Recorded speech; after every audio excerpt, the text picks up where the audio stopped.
Today we're going to do a Cherokee legend. It's Ogan-U-ni-tsi no Ulan-Shu-di. It's Ogan-U-ni-tsi in his search for the crystal. A little background on this legend. The Cherokee, Ani-Jalagi, were a large tribe amongst the eastern tribes, east of the Mississippi, one of the largest tribes east of the Mississippi. But they had a lot of other tribes close to them. One tribe they revered as, in the Moon, they refer to this as magicians, but we know them as medicine men. The Anishinaabe, the Shawnee. This, of course, is the come. So he had a brother named the Prophet who could see into the future and foretold the downfall of the Native Americans among the whites, and so held a resistance. But because the Cherokee and the Shawnee were very close to one another, they often had little skirmishes. They shared many kind of areas. Kentucky, of course, was an area that nobody really had claim to. The Cherokee claimed it, and as well as the Shawnee. It was more like a kind of a nature reserve. Everybody hunted there. But because of the close proximity, and the Shawnee, this map is not as accurate. The Shawnee did stretch in other places, but the Shawnee and the Cherokee also often had skirmishes between one another.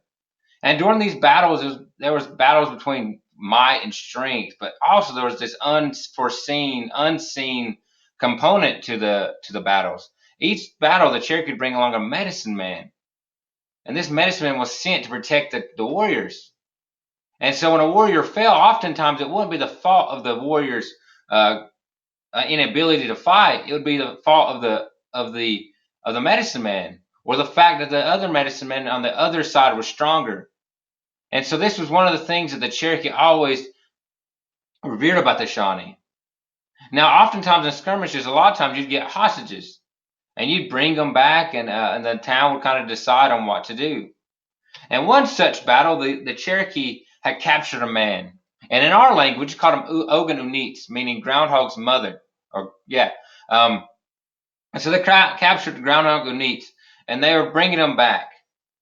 But because he was such a revered medicine man, they wanted to know some of those formulas, some of those rituals, some of those ceremonies, so they could bring back and teach their people, and maybe they can get an idea of how to protect their men a little bit better.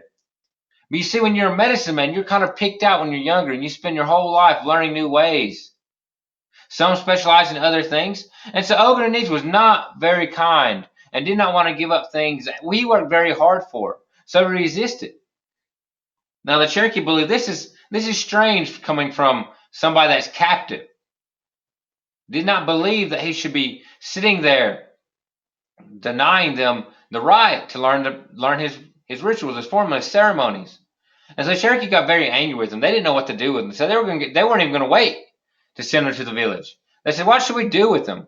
They started suggesting maybe we should put them work in the fields. Now when you're a medicine man, that is not your job to work in the fields. Even though we farm today, that was not the way things worked. And so to put them in the field to work with the crops was humiliating.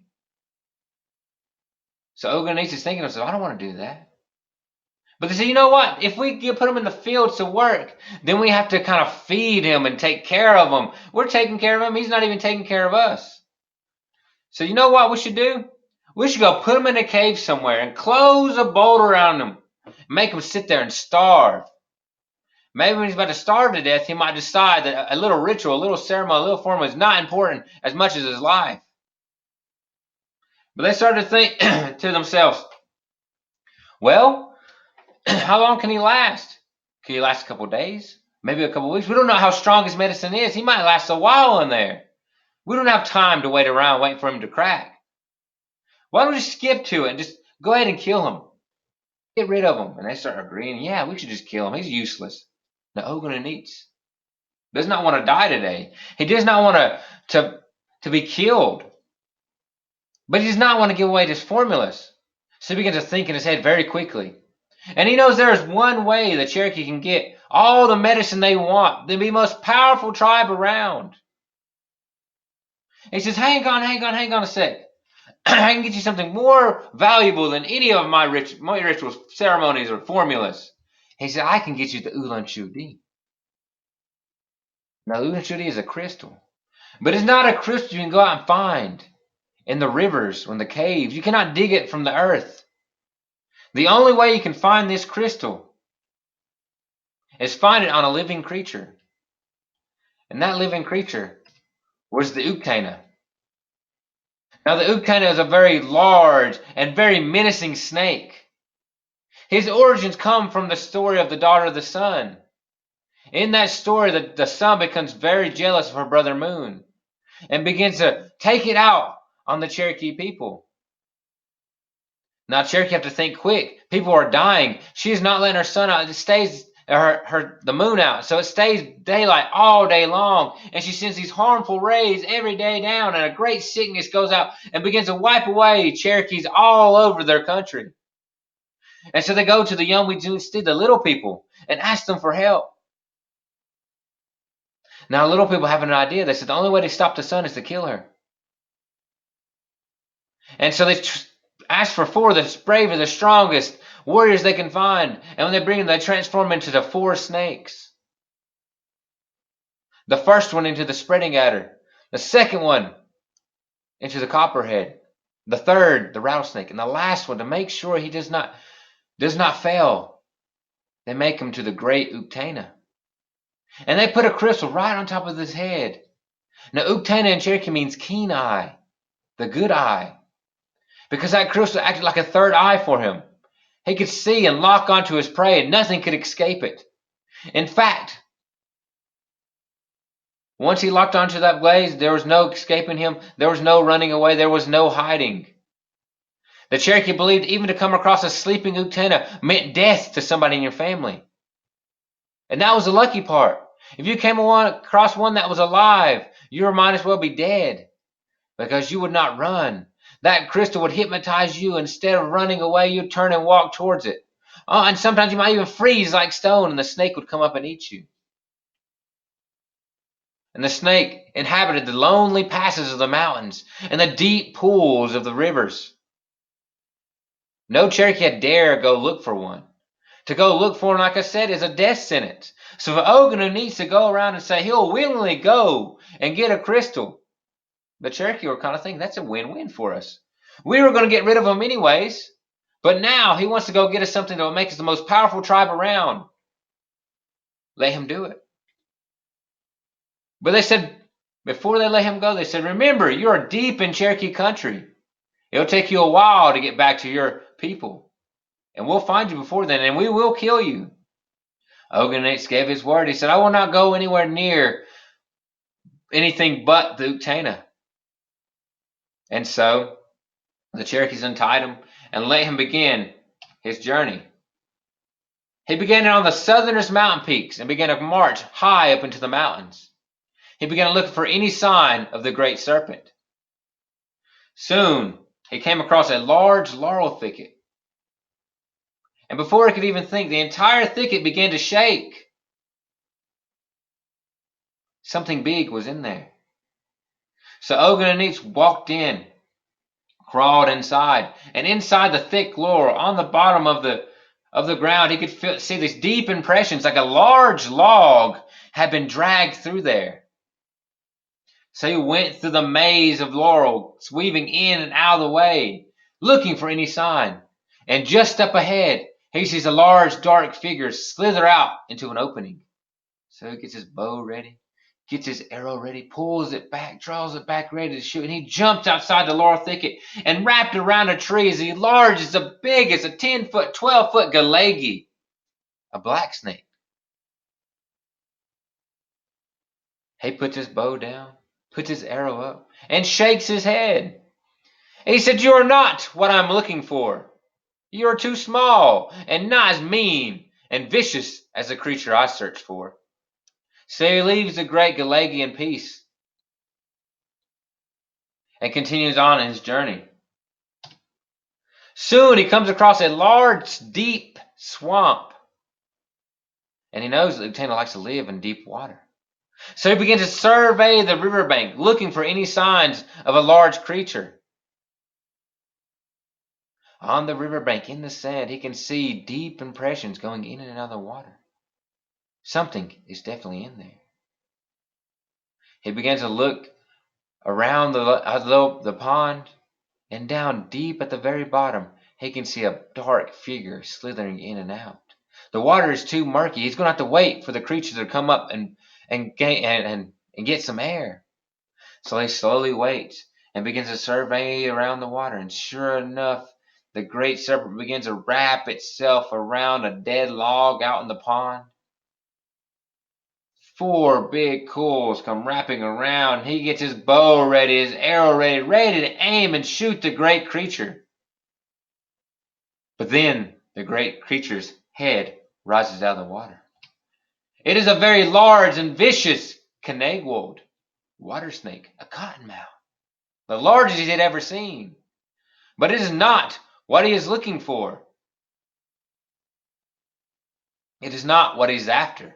In fact, he said, "You're not as scary as the thing I am looking for." And he leaves the great serpent in peace. And he walks down the trail and passes a hunting party. And they ask him exactly what is in there. They've seen strange markings. Well, the Ogan-U-ni-tsi looks at him and says, "It's just a harmless snake. A small snake in a pond. Do not worry." Even though we know that's a lie, and what is in there is very vicious and very mean, just not as vicious as the snake he is looking for. Soon he begins to walk a little bit further, and he comes to a rocky mountain peak. He climbs to the top of it, and at the very top he finds this old snake skin. It is very large, but it's so torn and tattered, he cannot tell exactly how big this snake is. So he must go and search for this snake. So he heads down the rocky mountain peak and heads all the way down to the bottom. And he begins to follow a trail to a nearby village to ask questions if they know exactly what kind of snakes are around here. So he begins to walk down, but soon he begins to hear the branches break behind him. He can hear something slithering across the path. So he gets his bow out, his arrow out, pulls it back, draws it back, gets it ready, and turns around to shoot. And right in front of him is a large but beautiful shligwaya, a green snake, a corn snake. It is so beautiful, he cannot harm this snake. It is so beautiful, in fact, that he needs other people to come see it. So he goes to the village and calls for them to come and look at this great snake. But as soon as they take one look at this snake, they scream and run back to their village. And he begins to laugh. He said, "It's harmless. It will not attack you." He just shakes his head and continues on with his journey. Soon he comes to a gap in the mountain, and there, squatting right in the middle of the gap of the mountain, is a very large Ogan-U-ni-tsi, a bullfrog. And so he looks at this large bullfrog squatting there, and it's not what he's looking for, but it is also very beautiful. And so he comes and goes down to the nearby village and tells them to come look at this magnificent reptile, this magnificent amphibian, this magnificent creature he had never seen before. And so they go up and they begin to look at it. But the great bullfrog gives it a big ribbit. And all the people of the village scream and run back down to their village. And he laughs even more this time because it's just a frog. But he's kind of feeling down. He doesn't know exactly where to go. So he goes down to this village and begins to ask around if they have known anything or seen anything very large and menacing. Now, there's another thing about the Uktena. They said if you see an Uktena and you are lucky enough to survive, you are not allowed to tell anyone that you have seen one unless they were there. And if you told anyone, somebody in your family, maybe even you, would die. And so he had to be very careful on what he was asking, because nobody will come up and willingly say, "We've seen an Uktena." So he asked around and asked where this great serpent could be. Some started to suggest they had heard some strange things happening in over a place down in the Hiwassee River. At this place, there was a deep hole, and strange things have happened there before. Said, "Try your luck there." And so Ogan-U-ni-tsi grabs his stuff and begins on his journey. And he comes through Ziyohi, or now we call it Robbinsville. And he heads down to Lula. And soon he comes across a great bald in the mountain. And there, basking in the bald, is a very large tiohali. And though it is very menacing and scary, it is not the type of reptile or type of thing he was looking for. So he leaves the great reptile in peace. In fact, that place became known as Tiohali-Yi, the lizard place. But most around that area now call it Joanna Bald. And you can still see it till this day. But he continues on, and through his way finally reaches the Hiwassee River. And there they point him to the place called Sanu-Shi-Yi, the leech place.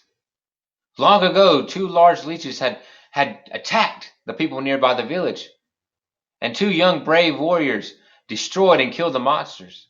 They said there are still very large things living in that water, and for him to go and check there. So wasting no time, he dives right in and begins to swim down to the bottom. But as he's swimming down to the bottom, two large gorillas, some selfish, some carp come up and look at him. But they see no harm in him, they dart away. He swims a little bit further down, and a very large Dakshi, a large turtle, comes floating up and looks at him and floats back down. He swims all the way to the bottom, and when he reaches the bottom, he finds a very large Suwa, a mud dog, resting at the bottom of the river floor. But it is not what he's looking for, so he swims back up to the very top. When he gets back up to the top, he is kind of running out of ideas. He does not know where to go, but he keeps on marching. And soon he comes to the Cohota Mountains down in Georgia. And he says, I'll try my luck there. And he begins to climb up to the very top of the mountain. And as he's climbing to the very top, almost to the peak, he can hear something very loud breathing. So he slows down and begins to barely walk. He walks to the top of the mountain. When he gets to the top of the mountain, he sees a very large 25-foot menacing, vicious Uktena sleeping. He gets his bow out, his arrow ready. But right before he pulls back the arrow, he thinks to himself, I have one shot at this. If I miss, that snake is going to wake up and eat me. So he began to think to himself, what can I do to save myself so I can go at another day if I failed right now? So before even drawing back his arrow, he puts it back up and goes back down to the bottom of the mountain, and he digs this deep, deep trench, and he fills it with dry leaves, and he sets it on fire. And he climbs back up to the top of the mountain. And when he gets to the top of the mountain, he goes and slowly turns around and sees the snake is still sleeping. And he pulls his arrow back and gets ready. He's nervous because there's only one spot on the Uktena that is its weakness. Its scales are armor-like hard, and nothing will penetrate it except at its seventh spot from its head. At its seventh spot from its head lays its heart. So he takes the arrow back, pulls it back as hard as he can, and he shoots the arrow. It strikes the great serpent in the side, and the serpent immediately wakes up and begins to look for its attacker. Ogan-U-ni-tsi is smart. He knows he will be hypnotized by that diamond. So he slings himself behind a great oak tree and sits and waits. And he can see the light at the corner of his eyes, the great red light surveying the forest. But soon he sees a light fixated on him. He can feel the heat. He knows the great serpent has found him. Without wasting anything, he began to sprint down the mountain. But behind him, he can hear trees toppling. He could hear logs bursting. The great serpent is coming after him. It gets closer and closer and closer. Ogan-U-ni-tsi is running as fast as he can. He can feel the great serpent getting close to his legs. But soon he reaches the bottom and jumps over the fire pit. And the great snake does not see the trap that was set before him. And it finally falls right in and begins to scream and yell and burn up. Ogan-U-ni-tsi waits outside the trench You're listening to the great serpent as it screams and spews its venomous poison all over the ground. Soon everything is quiet. He walks back over to the trench and sees the charred body of the great Uktena. But he's not done yet. He calls for all the birds in the forest, the greatest enemy to the Uktena. And they come down, they begin to come down and take off bits and pieces of the great snake. And he leaves the snake there overnight. And he comes back in the morning, and all that is left of the great snake is his bones and the great crystal.